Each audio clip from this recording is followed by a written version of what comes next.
আমরা আসছি এখানে আমাদের বাংলাদেশের মানুষের নৈতিক অধিকার আদায়ের লক্ষ্যে। আমরা চাই আমাদের জন্য কোনো বৈষম্য শিকার না হতে হয়। আমরা চাই আমাদের শিক্ষার সঠিক ব্যবহার করা হোক। সেখানে এই ফ্যাসিস্ট সরকার তার 16 বছরে যে আপনার খুনের মাধ্যমে আমাদের মেধাগুলোকে তারা নিয়োজিত করে রেখেছে, আমরা সেই নিয়োজিত মেধাগুলোকে আবার জাগ্রত করার জন্য আমাদের এখানে আসা।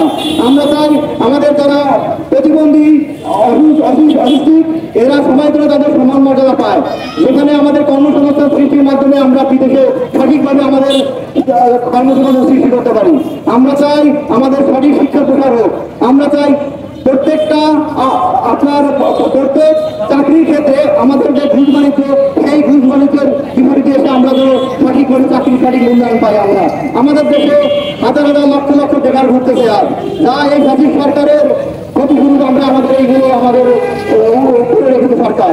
এখন আমরা চাই আমাদের এই ক্ষতিকে আমরা পুনরুদ্ধার করতে, যাতে আমাদের দেশের কোনো বেকার না থাকে। আমরা যেন প্রত্যেকটা ব্যক্তি যেন এক একটা প্ল্যাটফর্ম তৈরি হতে পারি, আমাদের মাধ্যমে আগামী প্রজন্ম উঠবে।